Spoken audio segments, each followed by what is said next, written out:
আমরা আল্লাহর কাছে শুকরিয়া জানাচ্ছি যে আল্লাহ তাআলা জনগণের সামনে যারা ভোট ডাকাত তাদেরকে উন্মোচন করতে আমরা সক্ষম হয়েছি। বাংলাদেশে ওরা শুধু ভোট চুরি করে নাই, ডাকাতি করেছে।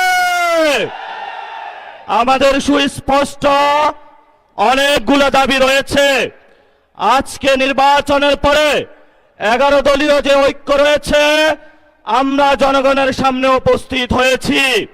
আমরা প্রথমত বলতে চাই, পার্লামেন্টে যে ভোট ডাকাতরা গিয়েছে, জনগণের সামনে আমরা বিরোধী দল হিসাবে হাজির হয়েছি। আমরা রাজপথে থাকব। কড়ায় গন্ডায় ইঞ্চি ইঞ্চি করে জনগণের উপরে যারা ভোটের ইঞ্জিনিয়ারিং করেছে, ভোট ডাকাতি করেছে, নতুন ভাবে জুলুম চাপিয়ে দেবার চেষ্টা করছে, আমরা তাদের কাছ থেকে বুঝে নেব ইনশাআল্লাহ। আমি সংক্ষিপ্ত কথা বলবো। আমাদের ভাই শহীদ উসমান হাদি আজকে আমাদের মধ্যে থাকতে পারতেন।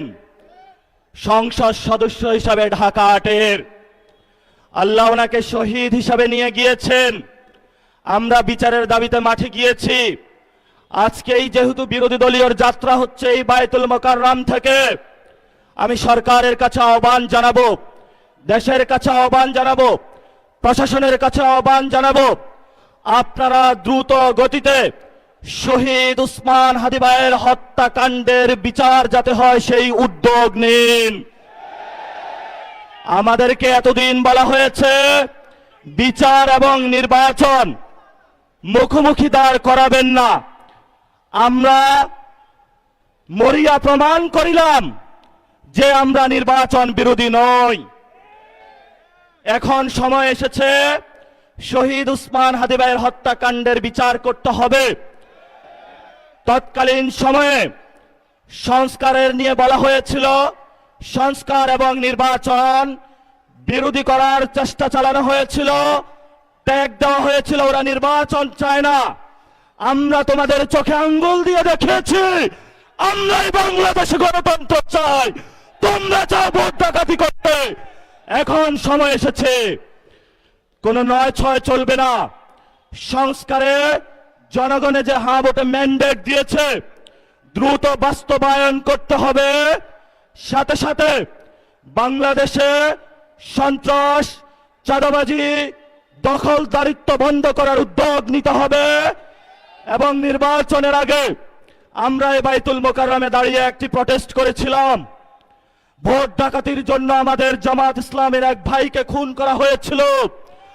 আমরা বলেছিলাম আমরা আবার আসবো, দ্বিগুণ হয়ে আসবো, এসেছে দ্বিগুণ হয়ে। আমাদের ভাইয়ের হত্যার বিচার বুঝে নিতে হবে।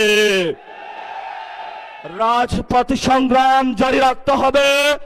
যেই বোনদের উপরে আক্রমণ করা হয়েছে, পেটে লাথি মারা হয়েছে, বোরকা ধরে টান দেওয়া হয়েছে, গুলিবিদ্ধ করা হয়েছে, পা ভাঙা হয়েছে, প্রত্যেকটির হিসাব কড়ায় গন্ডায় আমরা ইঞ্জিনিয়ার তারেক রহমান থেকে বাংলাদেশে বুঝে নেব ইনশাআল্লাহ। আমরা একমাত্র ভয় পাই কার কাছে? আল্লাহ ছাড়া আমরা কারো কাছে ভয় পাই না। হে মালিক, তুমি আমাদের রক্ষাকারী, তুমি আমাদের রিজিক দাতা। যারা এই বাংলাদেশে জনগণ 17 বছর অপেক্ষা করেছিল, আমাদের অধিকার ছিনিয়ে নিয়েছে, ভোট ডাকাতির মাধ্যমে ভাইদেরকে হত্যা করেছে। আয়েশের মালিক তোমার মালিকের বিচারে আমরা বিচার রেখে গেলাম। তুমি তাদের দৃষ্টান্তমূলক শাস্তি বাংলার মাটিতে জনগণের সামনে করবে। আমরা আজকে তোমার মসজিদের সামনে বিচার রেখে গেলাম।